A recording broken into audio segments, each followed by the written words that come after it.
Mira, hay traiciones que duelen y hay traiciones que te destrozan el alma. La mía llegó el día que descubrí que mi propio hermano, la persona con quien compartí toda mi infancia, falsificó la firma de nuestra madre muerta para robarme la herencia que ella dejó con tanto sacrificio. Pero lo que él no sabía es que yo había aprendido algo fundamental en la vida.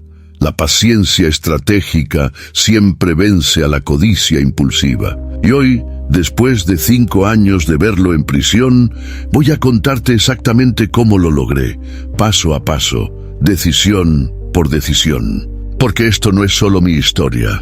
Es una lección sobre justicia, estrategia y cómo enfrentar la traición familiar sin perder tu dignidad en el proceso. Bienvenidos a Relatos Cotidianos, el canal donde las historias reales te enseñan más que cualquier teoría. Soy parte de una comunidad que cree firmemente que la vida cotidiana esconde lecciones poderosas y que compartir nuestras experiencias nos hace más fuertes a todos. Si alguna vez has sentido que alguien cercano te traicionó, que la justicia no existe o que enfrentarte a la maldad te convertiría en lo mismo que combates, quédate aquí. Los próximos minutos cambiarán tu perspectiva sobre cómo responder cuando la vida te pone en situaciones imposibles. El día que todo cambió, déjame llevarte al principio, al momento exacto donde mi vida se partió en dos. Era un martes por la tarde, uno de esos días grises donde el cielo parece estar de luto igual que tú. Hacía apenas 3 semanas que habíamos enterrado a mamá. Cáncer de páncreas. 6 meses desde el diagnóstico hasta el final. Y durante esos 6 meses yo estuve ahí, cada maldito día. Yo dejé mi trabajo, yo cancelé mi vida, yo limpié, cociné, acompañé a las quimioterapias que sabíamos que no funcionarían, pero que igual había que intentar. Mi hermano Rodrigo estaba muy ocupado con sus negocios. Apareció 3 veces en 6 meses. 3 veces. Una de ellas solo para pedirle dinero prestado a mamá mientras agonizaba en esa cama de hospital que tuvimos que poner en la sala. Y ella, con esa bondad infinita que siempre la caracterizó, le dio sus últimos ahorros. «Es tu hermano», me dijo cuando le reclamé. «La familia se ayuda siempre». Esas palabras resonarían en mi cabeza como una burla cruel apenas unas semanas después. Estaba en casa de mamá, clasificando sus cosas. Ese proceso horrible donde tienes que decidir qué guardas, qué donas, qué tiras. Cada objeto es una memoria. Cada prenda guarda su olor. Y lloras mientras doblas suéteres que nunca más sentirán el calor de su cuerpo. En medio de ese duelo, recibí una llamada del abogado de la familia, el licenciado Hernández, un hombre mayor que había redactado el testamento de mamá. «Necesito verte urgentemente», me dijo con un tono que no auguraba nada bueno. «Es sobre el testamento. Hay algo que no cuadra. Si esto resuena contigo, si alguna vez has enfrentado situaciones difíciles en familia, suscríbete ahora a Relatos Cotidianos. Aquí compartimos experiencias reales que te preparan para los momentos más duros de la vida. Dale like si hasta ahora la historia te está capturando, porque lo que viene después es donde todo se pone realmente intenso. La revelación que lo cambió. Todo llegué a la oficina del licenciado Hernández con ese nudo en el estómago que aparece cuando sabes que algo terrible está a punto de revelarse. Su oficina olía a libros viejos y café recalentado. Él estaba sentado detrás de su escritorio de madera oscura, con varios documentos frente a él y una expresión grave que llevaba décadas perfeccionando en su profesión. «Siéntate, por favor», me dijo señalando la silla frente a él.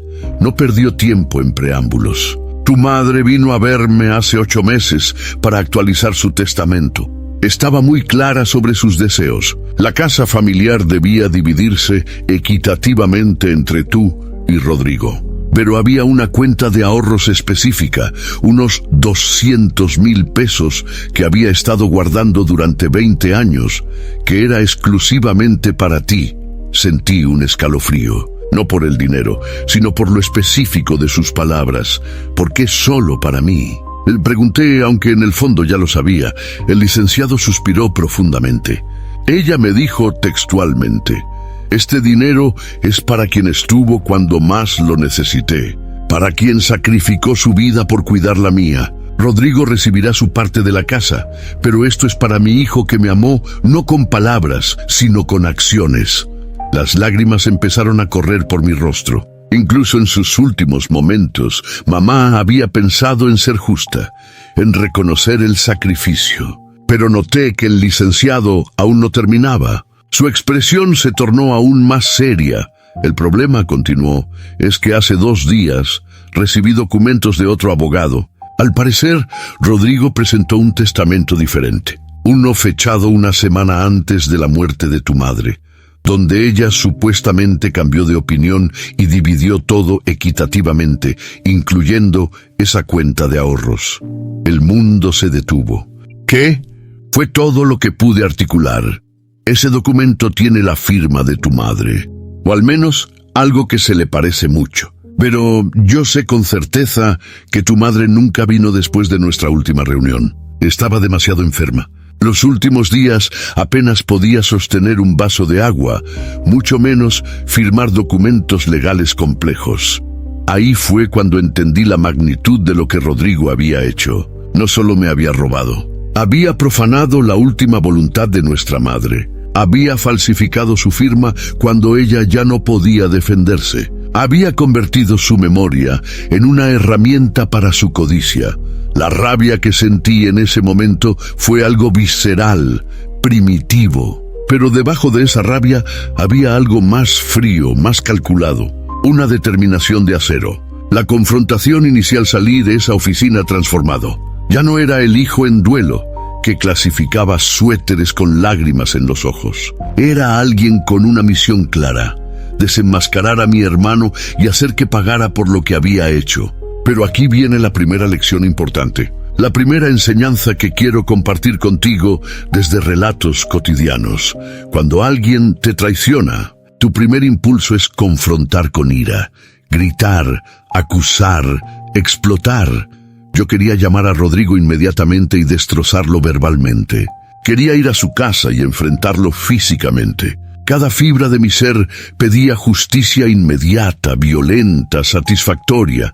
Pero algo en mi interior, tal vez la voz de mamá, tal vez mi propia intuición, me dijo: «No, si actúas con emoción, perderás. Si actúas con estrategia, ganarás». En el próximo punto entenderás exactamente por qué esta decisión fue crucial para todo lo que vino después y cómo puedes aplicar este principio en tus propios conflictos. Porque a veces el silencio estratégico es más poderoso que 1000 palabras furiosas. Me tomé 3 días. 3 días donde no contacté a Rodrigo. 3 días donde investigué, planifiqué y consulté. Hablé nuevamente con el licenciado Hernández. Contraté a un abogado especializado en derecho sucesorio, alguien joven, pero con reputación de ser meticuloso y agresivo en los tribunales. Su nombre era Alejandro Ruiz, y cuando le conté la situación, sus ojos se iluminaron con esa chispa que tienen los buenos abogados cuando huelen un caso que pueden ganar. «Necesitamos evidencia sólida», me dijo. «La falsificación de documentos legales es un delito grave, pero tenemos que probarlo sin lugar a dudas. ¿Tienes acceso a documentos firmados legítimamente por tu madre en fechas cercanas a su muerte?» Sí, los tenía. Mamá había firmado autorizaciones médicas, recetas, documentos del seguro. No todo estaba en los archivos que yo había guardado meticulosamente durante su enfermedad. Nunca imaginé que esa organización obsesiva que me caracteriza se convertiría en mi mejor arma. «Perfecto», dijo Alejandro. «También necesitaremos un perito calígrafo, alguien reconocido oficialmente que pueda testificar en corte sobre la autenticidad o falsedad de esa firma. Y finalmente necesitamos saber quién fue el abogado que supuestamente supervisó ese segundo testamento». La investigación comenzó, y lo que descubrimos fue incluso peor de lo que imaginaba. El abogado que había certificado el falso testamento era un conocido de Rodrigo, Alguien que había sido suspendido temporalmente del colegio de abogados años atrás por irregularidades éticas. No era exactamente ilegal que redactara documentos durante su suspensión temporal, pero levantaba sospechas enormes. Más importante aún, cuando Alejandro lo contactó haciéndose pasar por un cliente potencial con un trabajo similar, el tipo prácticamente admitió que hacía documentación flexible por el precio correcto. Teníamos el patrón, teníamos la motivación. Ahora necesitábamos la prueba irrefutable. Esto es exactamente lo que enseñamos aquí en Relatos Cotidianos. Que las batallas importantes se ganan con preparación, no con impulsos. Si valoras este contenido, si sientes que estás aprendiendo cómo manejar situaciones complejas en tu propia vida, presiona el botón de suscripción ahora. No te pierdas el siguiente punto, donde revelo cómo tendí la trampa perfecta. Construyendo la trampa perfecta, una cosa es saber que alguien cometió un crimen. Otra muy distinta es probarlo de manera que resista el escrutinio legal. Y una tercera, completamente diferente, es hacerlo de tal forma que la persona se incrimine a sí misma sin darse cuenta. Eso es exactamente lo que planeé hacer con Rodrigo. Después de 2 semanas de preparación silenciosa, finalmente lo llamé. Mantuve mi voz neutral, casi amigable. «Hermano», le dije, «necesitamos hablar sobre los asuntos de mamá. ¿Podemos vernos para tomar un café?» Pude sentir su alivio a través del teléfono. Probablemente esperaba que yo montara un escándalo, que lo acusara directamente. Mi tono calmado lo desarmó completamente. «Claro, claro», respondió con esa familiaridad falsa que me revolvió el estómago. «Qué bueno que seas razonable con esto. Mamá hubiera querido que estuviéramos unidos». La hipocresía de esas palabras casi me hace colgar, pero me mantuve firme en mi papel. Nos encontramos en un café que yo elegí cuidadosamente. No era casual. Era un lugar donde yo conocía al dueño, donde había cámaras de seguridad bien posicionadas, donde podía controlar el ambiente. Llevaba una grabadora pequeña en mi bolsillo. En nuestro país, grabar una conversación propia es legal si uno de los participantes lo sabe, y yo claramente lo sabía. Rodrigo llegó con esa sonrisa confiada que siempre había tenido. Vestía bien, como siempre. Proyectaba éxito, aunque yo sabía que sus negocios eran más humo que sustancia. Nos saludamos, pedimos café y comenzamos con trivialidades. El clima, el tráfico, recuerdos de mamá que ahora sonaban obscenos saliendo de sus labios. Finalmente abordé el tema. «Entonces, hermano, cuéntame sobre este Nuevo Testamento. El licenciado Hernández me mencionó algo al respecto». Vi el destello de alerta en sus ojos, pero lo disimuló rápidamente. «Ah, sí.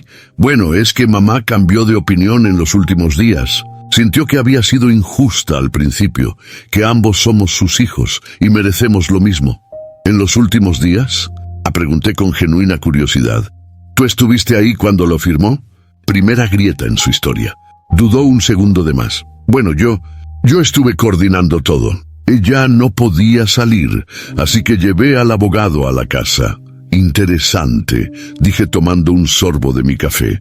«¿Qué día exactamente fue eso?». Mencionó una fecha. Yo la tenía memorizada del documento falso. «Ah, mira qué curioso. Ese día yo estuve con mamá todo el día. Fue cuando tuvo esa crisis respiratoria por la mañana y llamamos a urgencias. ¿Recuerdas?». «Ah, no, claro, tú no estabas ahí. Pero fue un día horrible. Ella estuvo sedada casi todo el día.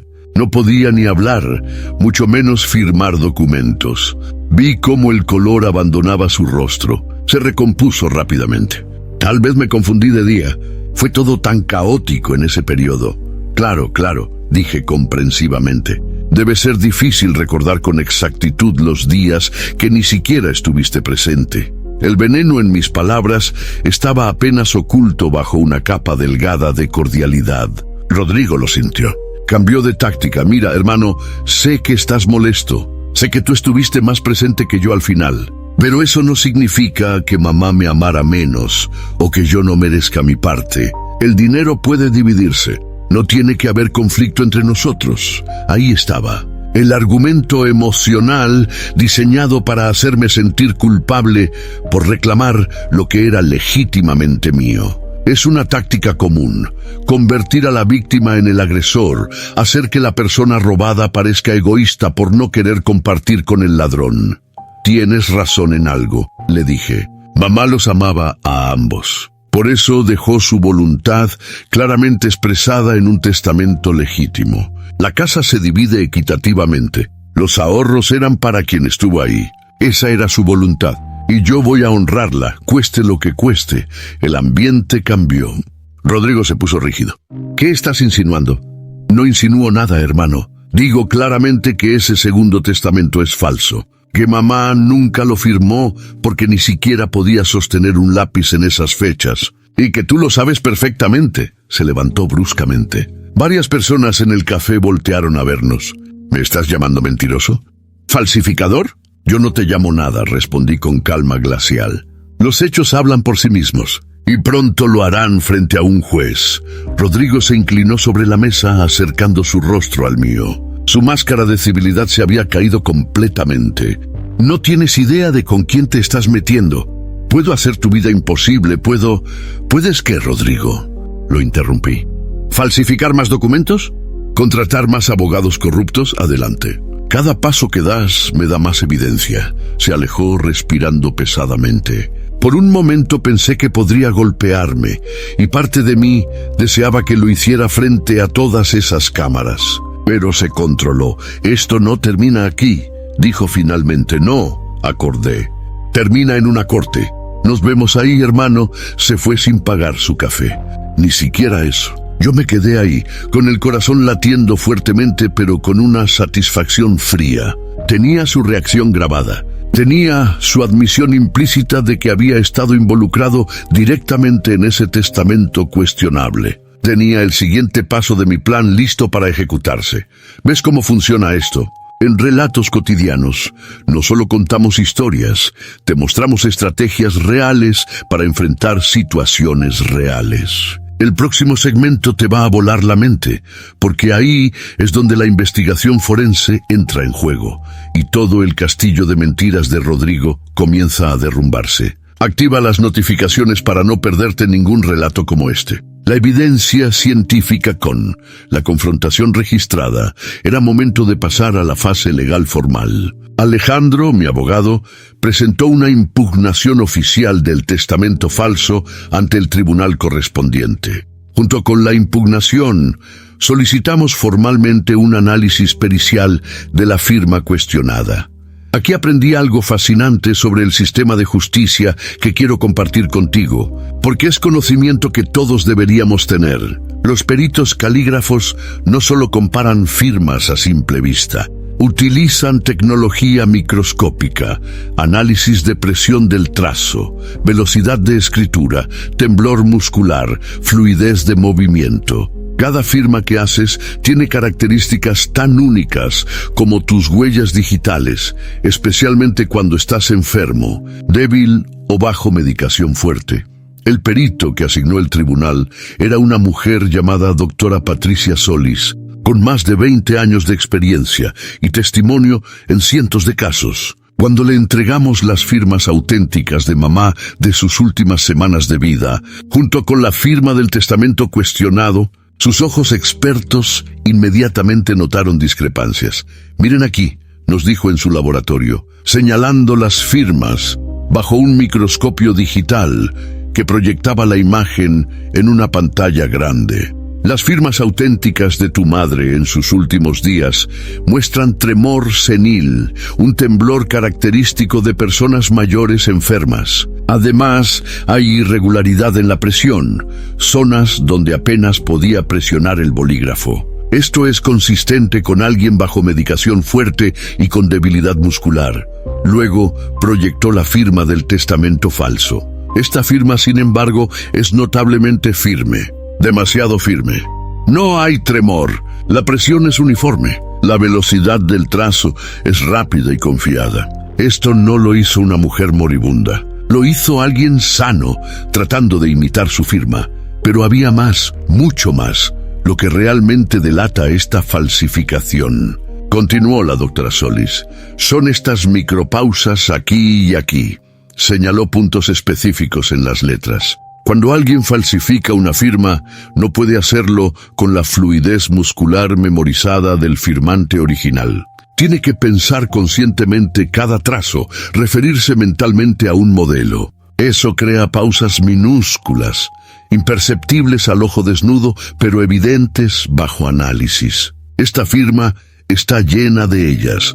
Su informe oficial fue demoledor, con un grado de certeza del 99.7%. La firma analizada del testamento fechado, el fecha no fue realizada por la difunta, nombre de mamá, sino por otra persona intentando imitar su rúbrica.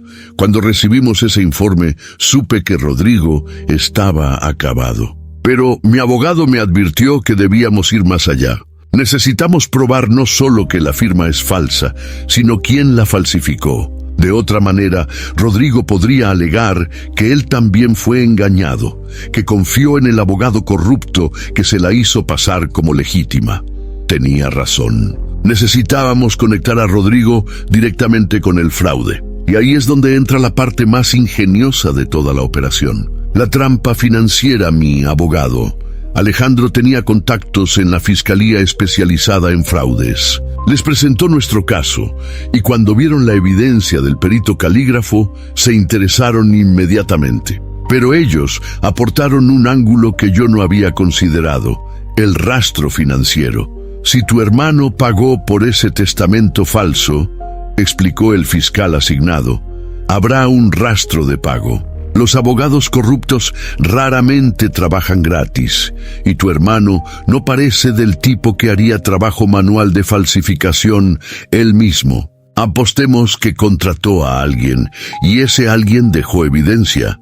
Obtuvieron una orden judicial para revisar los registros bancarios de Rodrigo de los 3 meses anteriores y posteriores a la muerte de mamá. Y ahí estaba, tan claro como el agua, una transferencia de 50,000 pesos a una cuenta empresarial llamada Servicios Legales Integrales, que resultó ser la fachada del abogado corrupto. Pero lo mejor estaba en los registros telefónicos. La fiscalía también obtuvo orden para revisar las llamadas de Rodrigo en esas fechas. Había docenas de llamadas al abogado corrupto en las semanas previas a la muerte de mamá, incluyendo varias el mismo día que fechaba el testamento falso. Una de esas llamadas duraba 43 minutos.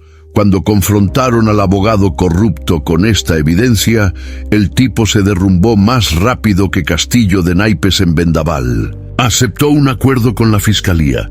Testificaría contra Rodrigo a cambio de una sentencia reducida. Y su testimonio fue devastador. Contó todo. Cómo Rodrigo lo había contactado 3 semanas antes de la muerte de mamá, preguntando sobre opciones para corregir un testamento injusto. Cómo habían practicado la firma de mamá usando documentos viejos que Rodrigo había robado de la casa. Cómo habían fechado el documento estratégicamente en un día donde Rodrigo sabía que yo había estado ocupado con una emergencia médica de mamá, pensando que no podría verificar su presencia.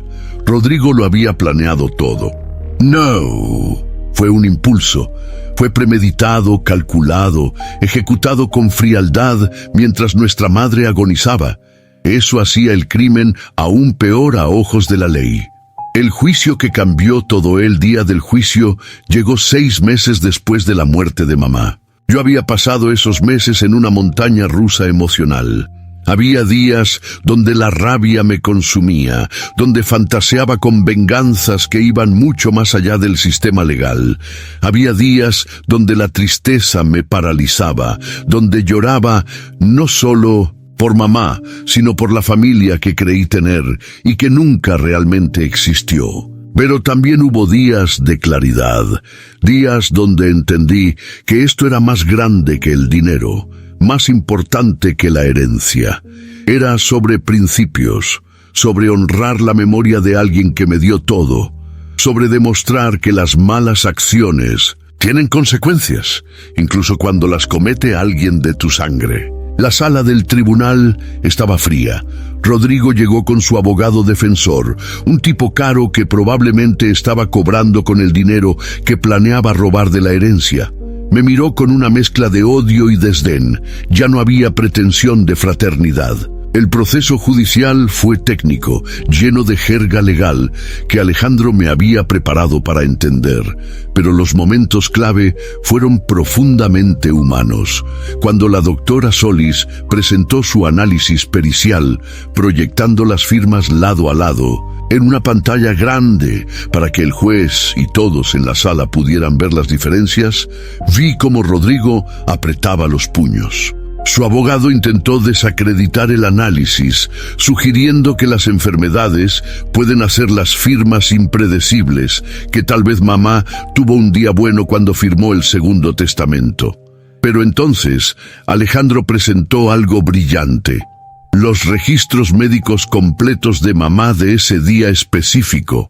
No solo estaba sedada fuertemente por el dolor, sino que tenía una vía intravenosa en el brazo derecho, su brazo dominante, haciéndolo físicamente imposible que firmara nada.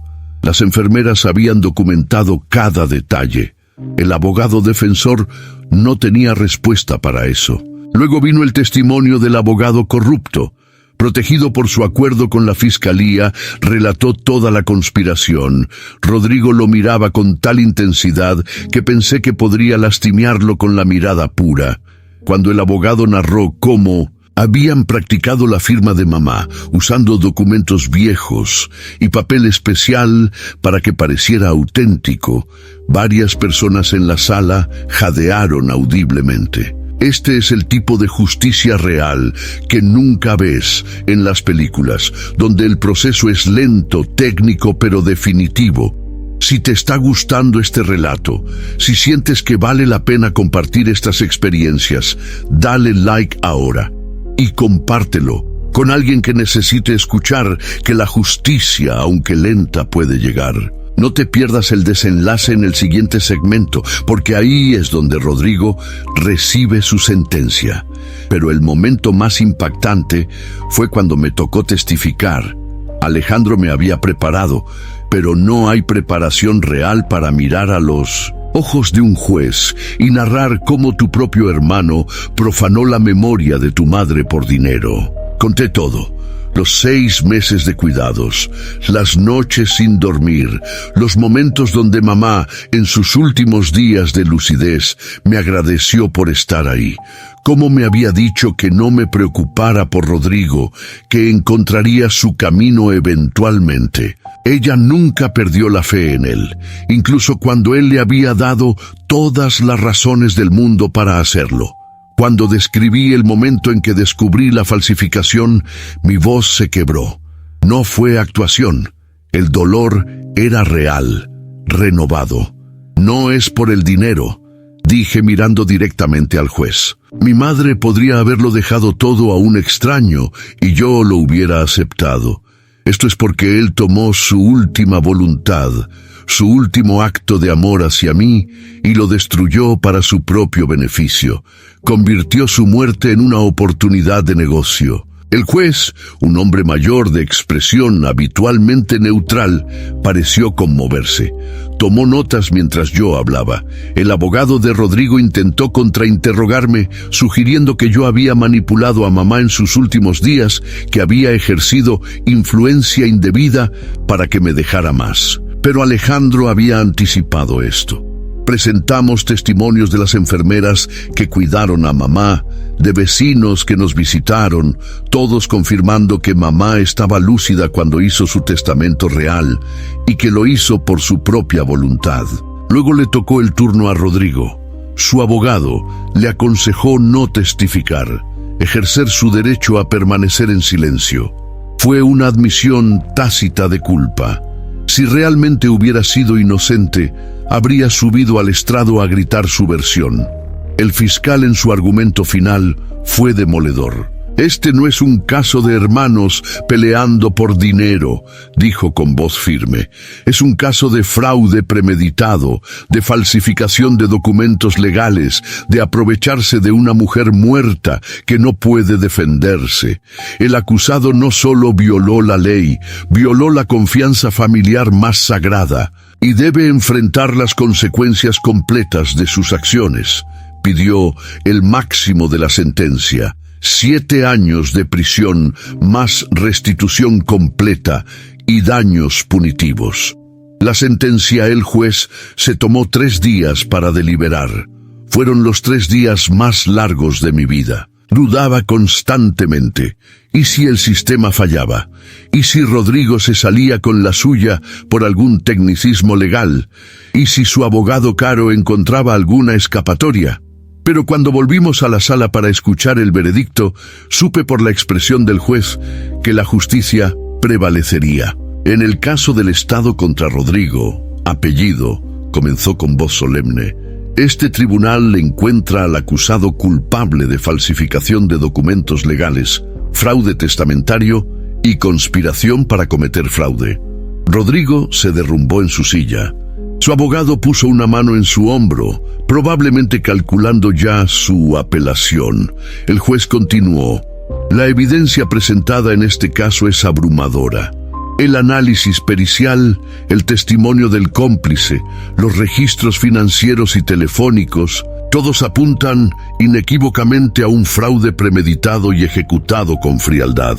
El acusado no solo violó la ley, profanó la memoria de su difunta madre y traicionó a su hermano en el momento de mayor vulnerabilidad.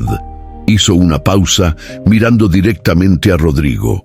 Este tribunal reconoce que las disputas familiares son complejas y dolorosas. Pero cuando se cruza la línea de la legalidad, cuando se recurre a la falsificación y el fraude, la respuesta de la justicia debe ser clara y contundente. La confianza en el sistema testamentario es fundamental para nuestra sociedad. Si permitimos que las últimas voluntades de los difuntos sean manipuladas impunemente, destruimos uno de los pilares de la certeza jurídica. Luego vino la sentencia. Por lo tanto, sentencio a Rodrigo, apellido, a 5 años de prisión efectiva sin posibilidad de libertad condicional antes de cumplir el 60% de la condena.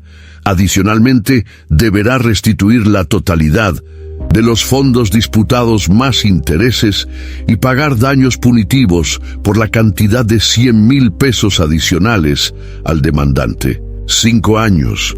No los 7 que pedía la fiscalía, pero 5 años de su vida, 5 años para reflexionar sobre cómo la codicia destruyó su familia. Rodrigo gritó, literalmente gritó en la sala del tribunal. ¡Esto es injusto! Él me manipuló, él convirtió a mamá contra mí. Los guardias de seguridad tuvieron que contenerlo mientras su abogado intentaba calmarlo. Yo me quedé sentado, inmóvil. No sentí triunfo, no sentí alegría, solo un vacío profundo donde alguna vez estuvo mi hermano. Las consecuencias, no planeadas, los meses siguientes a la sentencia fueron extrañamente anticlimáticos. Rodrigo apeló, por supuesto. Su apelación fue rechazada. Intentó presentar nueva evidencia que resultó ser tan falsa como el testamento original. Finalmente, 6 meses después del veredicto, entró en prisión.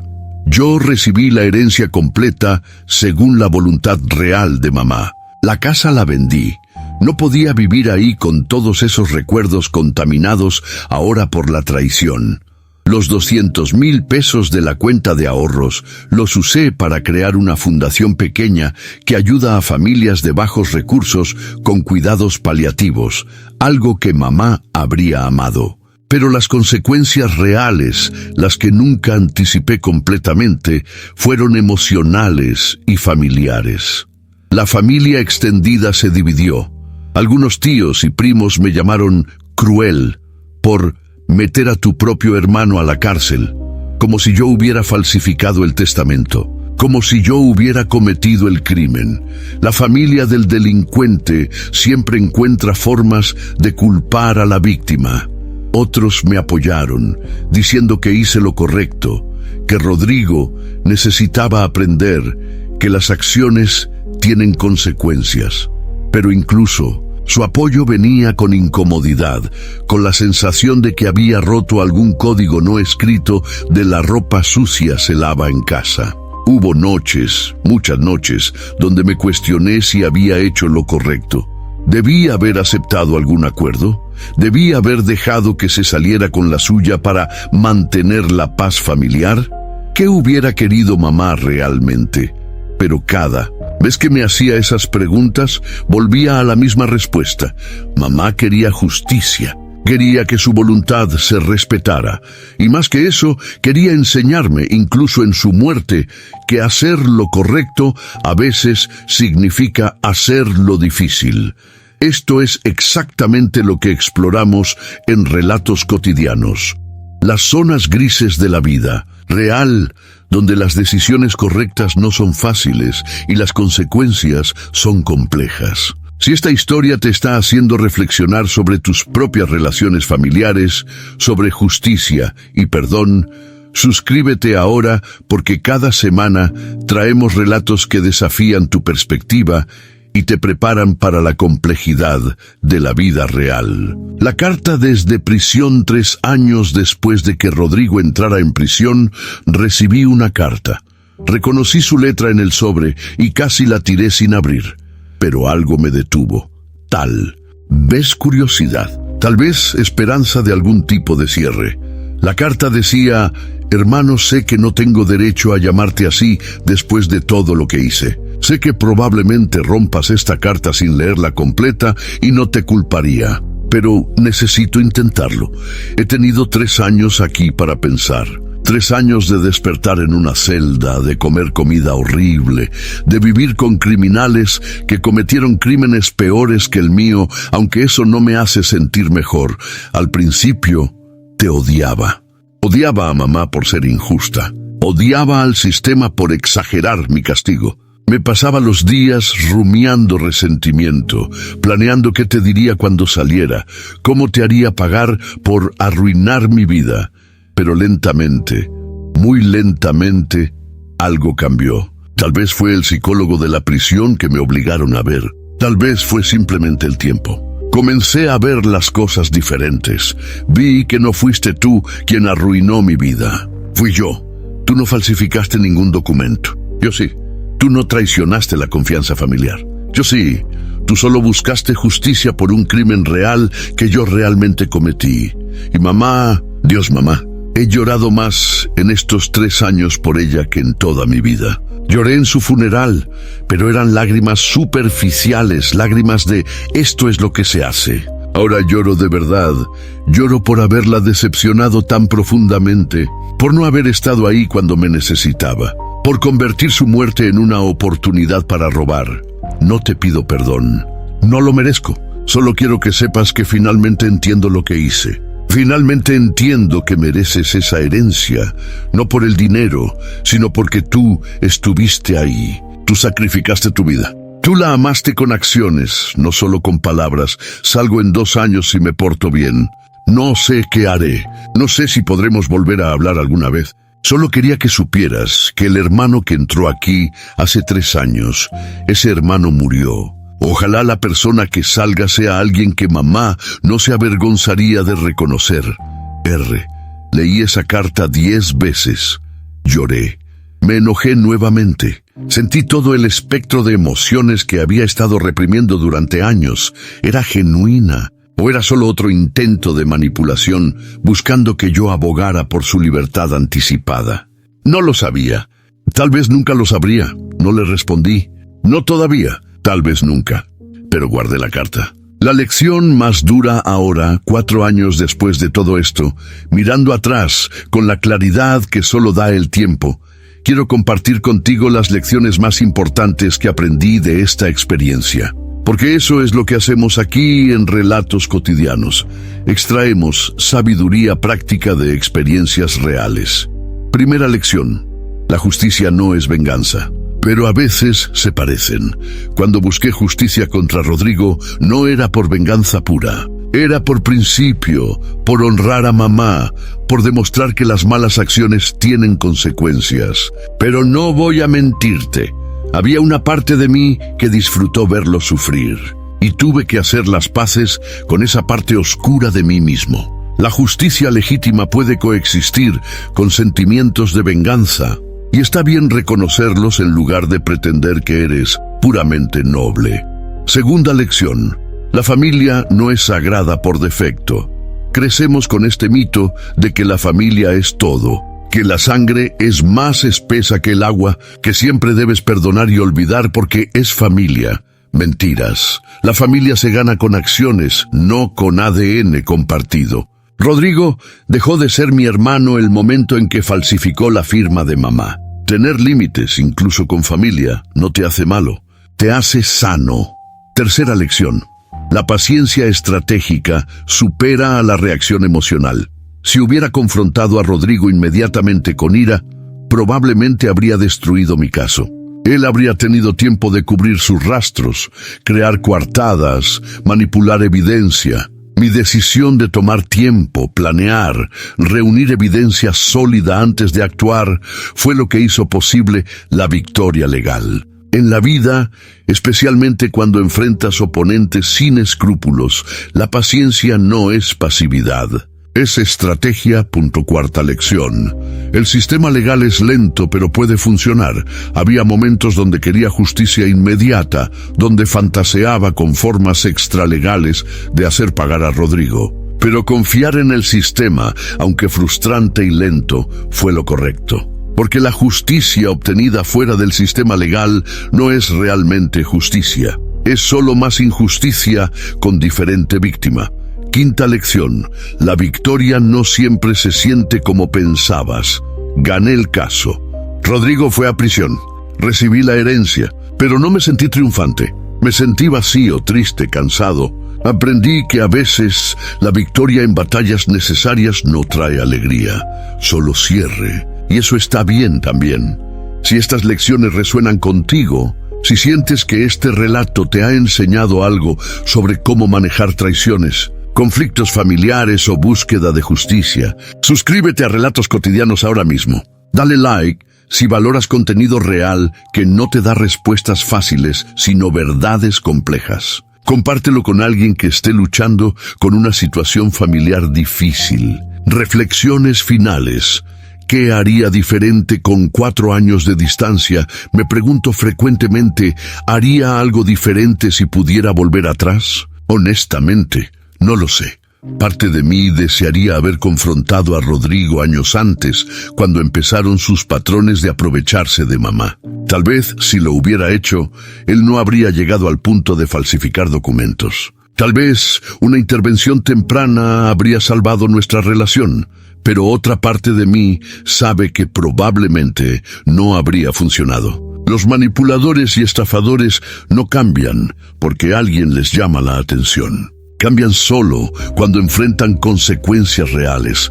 Si es que cambian, ¿habría buscado un acuerdo fuera de corte si Rodrigo lo hubiera ofrecido? Antes del juicio, su abogado se acercó a Alejandro con una propuesta. Rodrigo devolvería el dinero de la cuenta de ahorros más 50,000 pesos adicionales, y yo retiraría los cargos criminales. Solo quedaría como una disputa civil. Lo rechacé inmediatamente, porque no era sobre el dinero. Nunca fue sobre el dinero. Era sobre el principio. Fue la decisión correcta. Legalmente sí.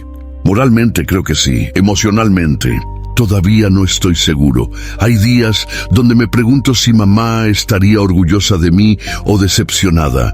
Orgullosa de que defendí su última voluntad, o decepcionada de que destruí la familia en el proceso.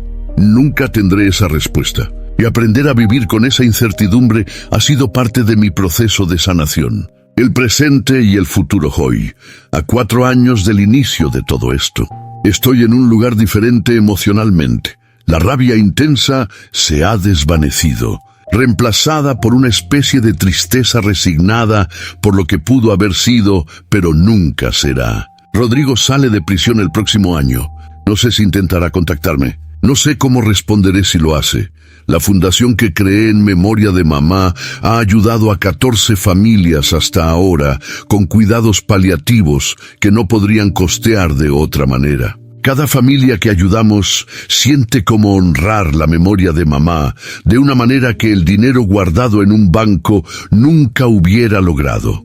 He reconstruido mi vida profesional. Volví a la industria donde trabajaba antes de convertirme en cuidador de tiempo completo de mamá. Pero ahora trabajo con una perspectiva diferente, con prioridades recalibradas. El dinero sigue siendo importante, pero ya no es lo principal. He empezado terapia, algo que debí hacer hace años. Procesar la muerte de mamá, la traición de Rodrigo, la fragmentación de la familia, no son cosas que puedas hacer solo. Necesitas ayuda profesional y está bien admitirlo. ¿He perdonado a Rodrigo? Esa es la pregunta que todos me hacen, familiares, amigos, mi terapeuta. La respuesta honesta es no completamente, tal vez nunca. Pero he hecho las paces con lo que pasó. He aceptado que Rodrigo es quien es, que yo tomé las decisiones que podía tomar y que el resultado fue lo más cercano a justicia que este mundo imperfecto podía ofrecer. El perdón completo tal vez llegue algún día, o tal vez no. Y he aprendido que está bien también. No todos los arcos narrativos se cierran perfectamente. No todas las heridas sanan completamente. A veces solo aprendes a vivir con las cicatrices. ¿Por qué comparto esto?, me preguntarás. ¿Por qué compartir esta historia tan personal, tan dolorosa, con extraños en Internet? Porque durante los meses más oscuros de todo este proceso, me sentí completamente solo. Sentí que nadie podía entender lo que era ser traicionado tan profundamente por alguien de tu propia sangre. Busqué historias similares, experiencias de otras personas que hubieran pasado por lo mismo, y las encontré. Encontré comunidades online de personas que habían sido estafadas por familiares. Leí relatos de hermanos que se robaron herencias, de hijos que vaciaron las cuentas de padres moribundos, de cónyuges que ocultaron bienes durante divorcios. Esas historias me salvaron en cierto sentido. Me mostraron que no estaba loco por sentir lo que sentía, que no estaba solo, que otros habían navegado estas aguas imposibles y sobrevivido. Así que comparto mi historia con la esperanza de que llegue a alguien que la necesite. Alguien que esté pasando por una traición familiar ahora mismo y piense que está solo. Alguien que se cuestione si buscar justicia lo hace vengativo o cruel. No lo hace.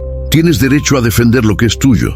Tienes derecho a honrar las últimas voluntades de tus seres queridos. Tienes derecho a que las personas que te lastiman enfrenten consecuencias. Y si esa búsqueda de justicia rompe relaciones familiares disfuncionales, tal vez esas relaciones necesitaban romperse. Este es el corazón de Relatos Cotidianos.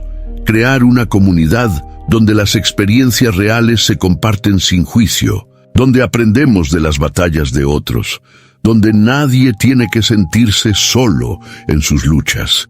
Si valoras este espacio, suscríbete ahora. Dale like para que el algoritmo permita que esta historia llegue a quien la necesita. Y déjame en los comentarios si has pasado por algo similar, porque tu historia también importa. Mensaje final. Lo que quiero que entiendas si has llegado hasta aquí en este relato, déjame dejarte con los pensamientos finales que considero más importantes. La vida te pondrá en situaciones imposibles. Te forzará a elegir entre valores que parecen mutuamente excluyentes. Familia versus justicia. Perdón versus responsabilidad, paz versus principios. Cuando lleguen esos momentos, y créeme que llegarán porque a todos nos llegan, recuerda esto. Puedes ser amable y tener límites. Puedes amar a tu familia y no tolerar sus abusos. Puedes buscar justicia sin convertirte en lo que combates. Puedes sentir emociones contradictorias. Simultáneamente, puedes hacer lo correcto, aunque se sienta terrible. La historia de Rodrigo y mía no es única. Se repite en miles de variaciones en familias de todo el mundo cada día. Herencias disputadas, confianza traicionada, amor convertido en amargura. Pero también hay esperanza en cada una de estas historias. Esperanza de que la justicia existe, de que puedes sobrevivir traiciones devastadoras, de que las cicatrices pueden convertirse en sabiduría.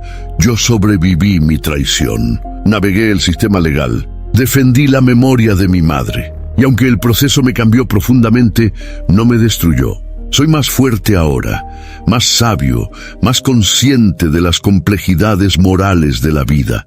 Y tú también sobrevivirás lo que sea que estés enfrentando. No será fácil, no será rápido. Habrá días donde quieras rendirte, donde la injusticia te parezca demasiado grande para combatir, pero puedes hacerlo. Un día a la vez, una decisión a la vez, una batalla a la vez. Tu turno de compartir ahora. Te invito a formar parte de esta comunidad de relatos cotidianos. Déjame en los comentarios. ¿Has enfrentado traición familiar? ¿Cómo manejaste disputas de herencia? ¿Qué harías diferente en mi situación? ¿Crees que hice lo correcto o fui demasiado duro? No hay respuestas correctas o incorrectas, solo experiencias compartidas que nos hacen más sabios colectivamente. Suscríbete a Relatos Cotidianos para más historias reales que te preparan para los momentos difíciles de la vida. Cada semana traemos relatos de personas reales enfrentando situaciones imposibles y las lecciones que aprendieron.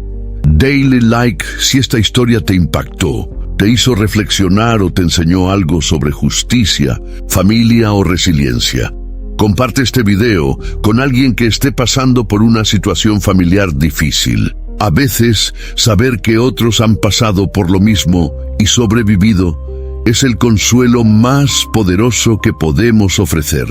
Activa las notificaciones para no perderte ningún relato, porque nunca sabes cuándo la historia de un extraño contendrá exactamente la lección que necesitas para tu propia vida. Y recuerda, no estás solo en tus luchas. Hay millones de personas enfrentando batallas similares. Al compartir nuestras experiencias, nos hacemos más fuertes. Al aprender de las victorias y errores de otros, navegamos mejor nuestros propios desafíos. Gracias por acompañarme en este relato doloroso, pero necesario. Gracias por ser parte de esta comunidad. Gracias por recordarme con tu presencia que compartir nuestras verdades, por difíciles que sean, vale la pena. Nos vemos en el próximo relato. Y hasta entonces mantente fuerte, mantente ético y mantén la fe en que la justicia, aunque lenta e imperfecta, puede prevalecer. Este ha sido Relatos Cotidianos. Historias reales, lecciones verdaderas, comunidad auténtica.